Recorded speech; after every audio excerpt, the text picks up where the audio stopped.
नमस्कार, मैं हूं आपके साथ अंकिता पाल। बुलेटिन की शुरुआत करते हैं।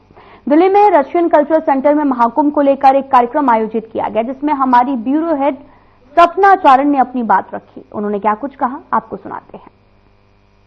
आप सबको थैंक यू। आप लोग यहाँ बहुत शॉर्ट पीरियड में हमारे इन्विटेशन पर यहाँ पर मौजूद हैं।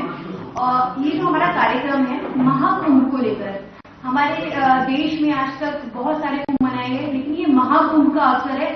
इस स्तर पर कभी मनाया नहीं गया है, तो ये हम सबके लिए गर्व की बात है। तो हमारा चैनल भी चाहता है कि इसको एक नई दिशा देकर सबके सामने हम लोग इसे प्रस्तुत करें। अपने सारे चैनल्स के माध्यम से हम सबको बताएं कि महाकुंभ और हिंदू धर्म में किस तरह से महत्वपूर्ण है। हम लोगों के लिए नहीं सिर्फ महत्वपूर्ण है, अब इसके बहुत सारे साइंटिफिक भी रीजंस हैं, ग्रहों की भी चाल है, जिसको आज के समय में साइंस ने भी माना है।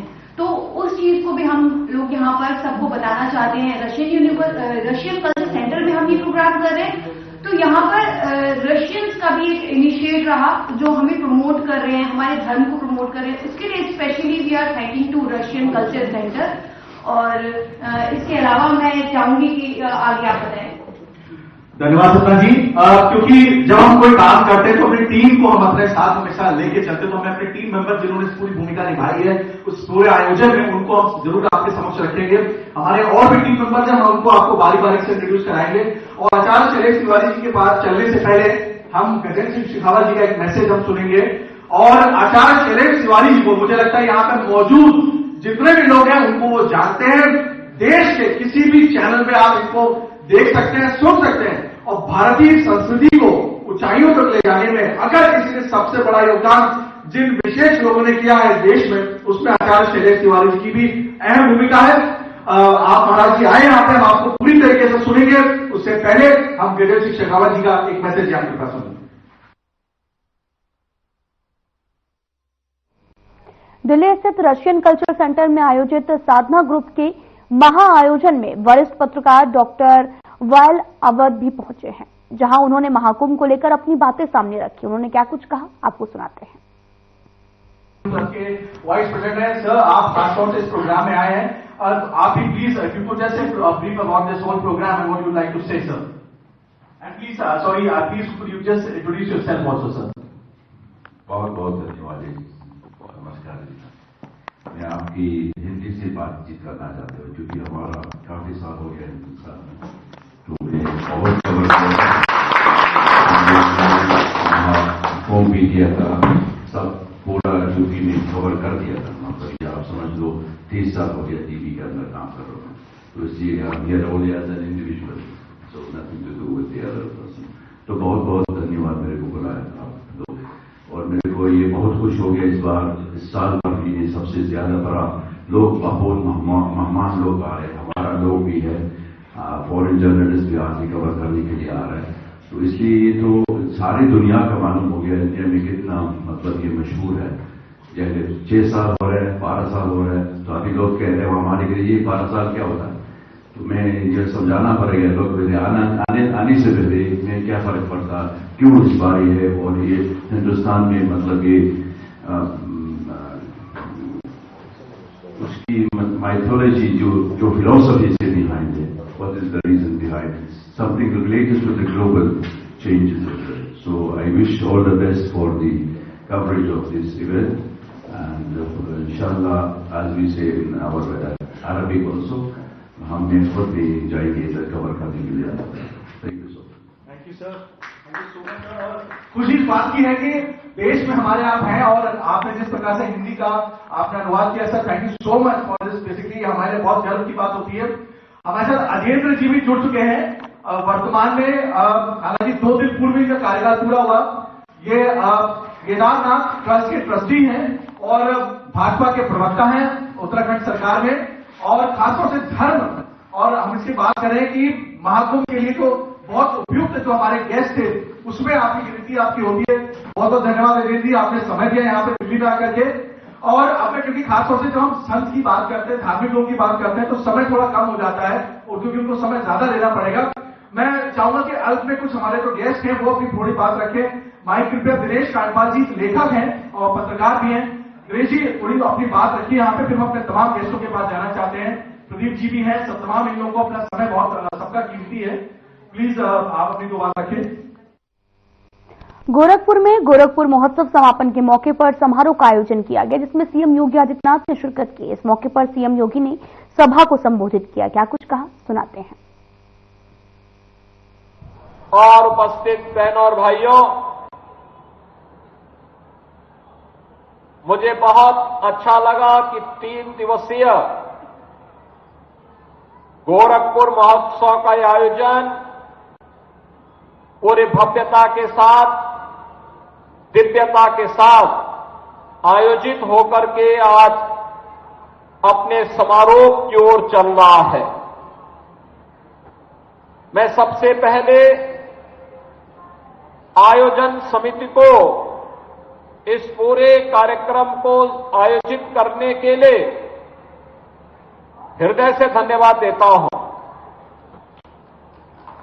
आज 12 जनवरी है। 12 जनवरी वैश्विक पटल पर भारत की आध्यात्मिक और सांस्कृतिक छवि को, भारत की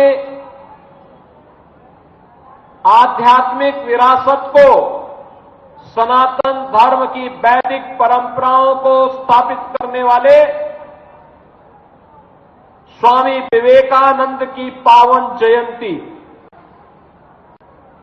और इस अवसर पर इस महोत्सव के साथ हम सभी को जुड़ने का अवसर प्राप्त हो रहा है। महोत्सव के पीछे भी यही उद्देश्य होता है। याद रखना, हम सबको इस बारे में कभी भी विस्मृत नहीं करना चाहिए कि हमारे संस्कारों की आत्मा है संस्कृति। संस्कृति की आत्मा है लोक परंपरा, लोक गाथाएं, और यह भी हमें विस्मृत नहीं करना चाहिए कि संस्कृति के अभाव में कोई राष्ट्र लंबे समय तक अपनी जीवन यात्रा को आगे नहीं बढ़ा सकता। यानी राष्ट्र की संजीवनी होती है लोक परंपरा और लोक गाथा। लोक परंपरा को, लोक गाथाओं को, लोक गायन को, लोक कलाकारों को इस प्रकार के कार्यक्रमों और महोत्सव के माध्यम से एक प्लेटफॉर्म प्राप्त हो, वे अपनी प्रतिभा के बारे में लोक परंपराओं की जानकारी वर्तमान पीढ़ी को दे सकें, उनको आगे बढ़ा सकें। यह महोत्सव के पीछे का उद्देश्य है। याद रखना, भारत की जो धरोहर है वह वेदों की परंपरा में है। वेदों की परंपरा गद्य में है तो पद्य में भी है, सामवेद गायन में ही है, और गायन की ये परंपरा हजारों वर्षों की विरासत का हिस्सा है। लेकिन साथ साथ गायन, वादन, नृत्य, नाटक, इन सभी विधाओं को समाहित करने के साथ ही महोत्सव का उद्देश्य स्थानीय नौजवानों को, कलाकारों को, कलाकृतियों को, किसानों को, उद्यमियों को और समाज से जुड़ी हुई उन विभूतियों को जिन्होंने अपने परिश्रम और पुरुषार्थ से समाज के लिए कुछ योगदान किया है, उनको प्रोत्साहित करना, उनको एक मंच उपलब्ध कराना, उन्हें आगे बढ़ने के लिए प्रेरित करना, ये सभी कार्यक्रम एक साथ चलें और उस कार्यक्रम की श्रृंखला को आगे बढ़ाते हुए ये मुझे प्रसन्नता है कि लगातार 8वें वर्ष में भी गोरखपुर महोत्सव 2018 से लगातार पिछले 7 बारों की तरह ही इस बार सफलता की नई ऊंचाई तक पहुंचते हुए आज यहां पर पहुंचा है। गोरखपुर नाम से ही पता लग जाता है, महायोगी भगवान गोरखनाथ की पावन साधना स्थली है। गोरखपुर भारत की धार्मिक और आध्यात्मिक परंपरा की एक महत्वपूर्ण भूमि है, लेकिन साथ साथ 1923 से गीता प्रेस के माध्यम से भारत के साहित्य, धार्मिक साहित्य का एक प्रमुख केंद्र भी है। गोरखपुर के पास ही कुशीनगर भगवान बुद्ध की महान निर्वाण स्थली कुशीनगर भी है। सूफी संत कबीरदास की महानिर्वाण स्थली मगहर भी है। गोरखपुर के आसपास भारत की प्राचीन विरासत के प्रतीक वे सभी स्थल हैं। कभी अपनी लेखनी के माध्यम से कथा सम्राट के रूप में विख्यात मुंशी प्रेमचंद ने गोरखपुर को अपनी कर्मस्थली बनाया था। कभी गोरखपुर में फिरा गोरखपुरी ने अपनी जन्मभूमि होने का सौभाग्य सी गोरखपुर को है। वैश्विक मंच पर भारत की आध्यात्मिक विरासत को योगानंद परमहंस ने इसी गोरखपुर में जन्म लिया था और यही गोरखपुर है जहां 1857 के प्रथम स्वातंत्र समर में ब्रिटिश हुकूमत की चूलों को हिलाने वाले शहीद बंधु सिंह की जन्म और कर्मभूमि भी यही गोरखपुर है।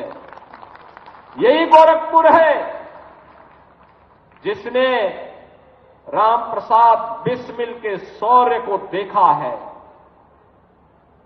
इसी गोरखपुर में राम प्रसाद बिस्मिल को देश की आजादी के उस आंदोलन में काकोरी ट्रेन एक्शन के लिए फांसी की सजा दी गई थी और इसी गोरखपुर जेल में जब पंडित राम प्रसाद बिस्मिल से पूछा गया कि अंतिम तमन्ना क्या है, तो पंडित राम प्रसाद बिस्मिल ने एक ही बात कही थी कि इस भारत वर्ष में 100 बार मेरा जन्म हो, कारण सदा ही मृत्यु का देशोपकारक कर्म हो। बहनों और भाइयों, ये वही गोरखपुर है जिसने एक छोटे से गांव से अपनी यात्रा प्रारंभ की, एक छोटी सी धूनी से अपनी यात्रा प्रारंभ की। आज पूर्वी उत्तर प्रदेश, पश्चिमी उत्तर बिहार का एक प्रमुख महानगर के रूप में उभर करके विकास के नित नए प्रतिमान को स्थापित कर रहा है। याद रखना, सरकारें विकास कराएंगी, उस विकास की यात्रा के साथ सहभागी बनना हम सबका दायित्व बनता है, समाज का दायित्व बनता है। सरकार विकास कराती है तो उसके संरक्षण के लिए समाज को भी आगे आना होगा, उसका अनुगामी बनना होगा, उसमें सहभागी बनना होगा और उसी सहभागिता के क्रम को आगे बढ़ाते हुए आपने देखा होगा गोरखपुर गौरव से इस बार 5 अलग अलग क्षेत्र से जुड़े हुए महानुभावों को, स्पोर्ट्स से भी थे, शिक्षा से भी थे, चिकित्सा से भी थे, प्रगतिशील किसान से भी थे, समाज के अलग अलग तबके से जुड़े हुए ऐसे 5 महानुभावों को इस मंच पर बुला करके सम्मान करके गोरखपुर गौरव से विभूषित किया गया, जिन्होंने अलग अलग क्षेत्र में गोरखपुर को प्रदेश में, देश में, दुनिया में एक सम्मान दिलाने का काम किया है। मैं इन सभी को यहां पर इस अवसर पर हृदय से अभिनंदन करता हूं।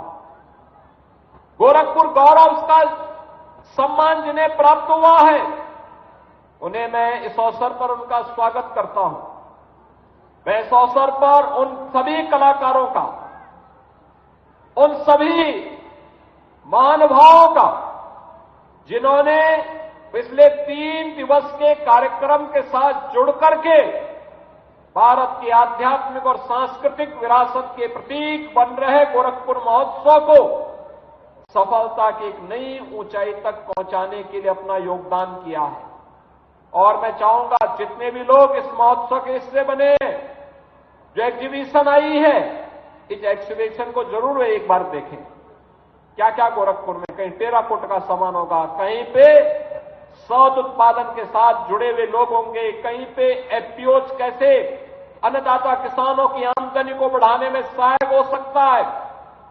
और पहली बार महोत्सव में नेशनल बुक ट्रस्ट ने एक बुक फेयर का भी आयोजन किया है युवाओं के लिए। याद रखना, अच्छी पुस्तकें आपकी सच्ची मित्र होती हैं और सच्चे मित्र हैं अच्छी पुस्तकों का खरीदना, गिफ्ट में अपने दोस्तों को देना, अपने मित्रों को देना। अपने किसी बच्चे के जन्मदिन पर जा रहे हैं तो अच्छी पुस्तक उसकी रुचि के अनुसार जो उसके विकास में योगदान दे सकती हो, उस कार्यक्रम के साथ उसको जुड़ेंगे तो इसके प्रकाशन में एक गति आएगी। पढ़ने लिखने की परंपरा कम हुई है, कालजयी कृतियां मिलना कठिन होता है,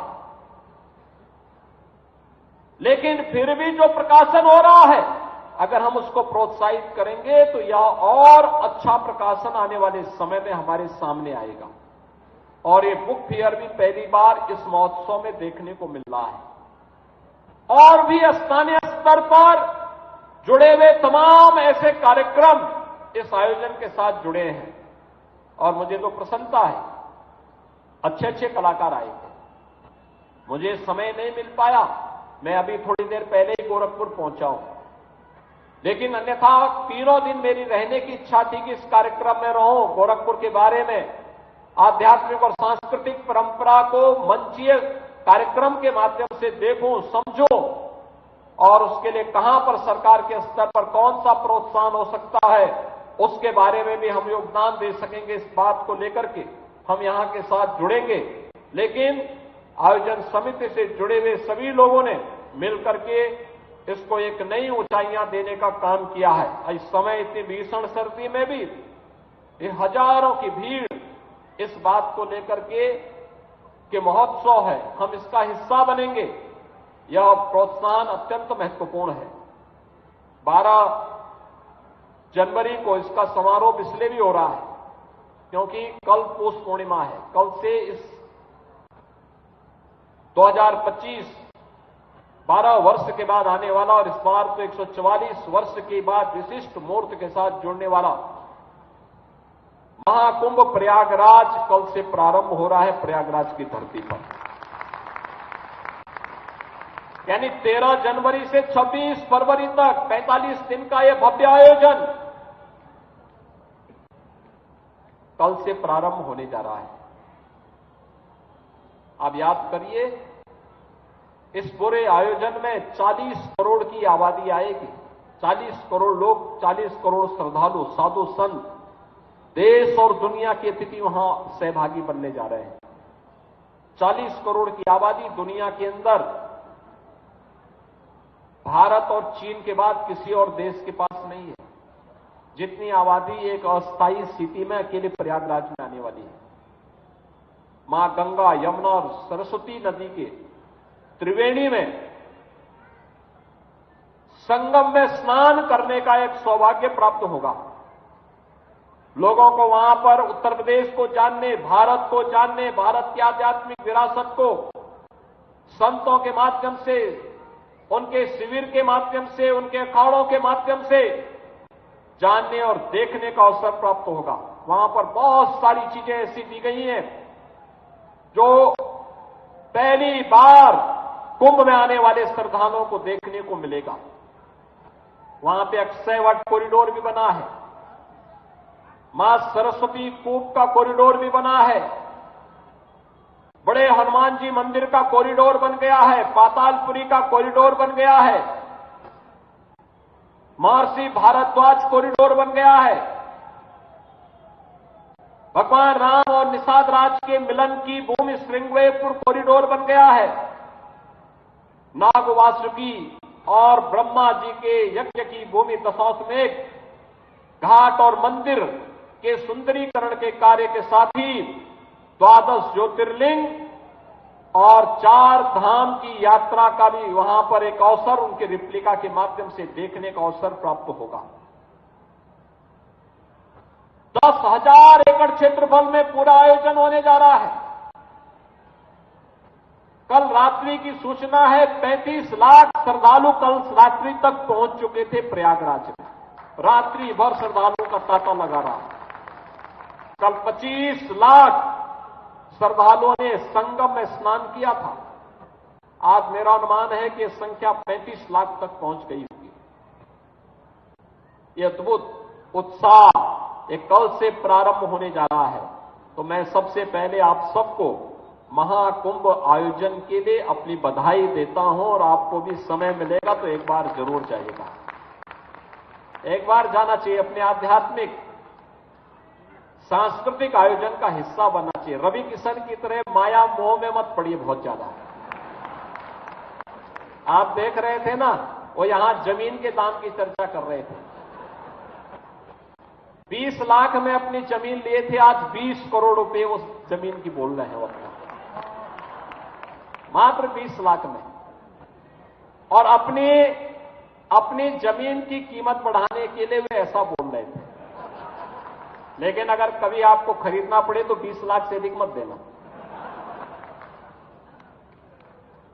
तो ये आप भी प्रयागराज एक बार जरूर जाइएगा। जाइए, डुबकी लगा करके देख करके फिर सुबह जाएंगे, शाम को वापस आ जाएंगे।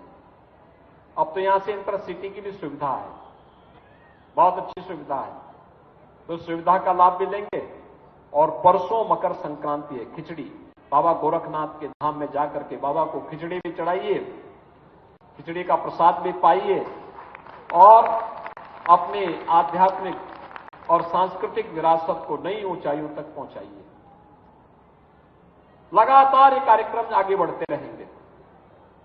फिर 26 जनवरी की तिथि आएगी, भारत का गणतंत्र दिवस।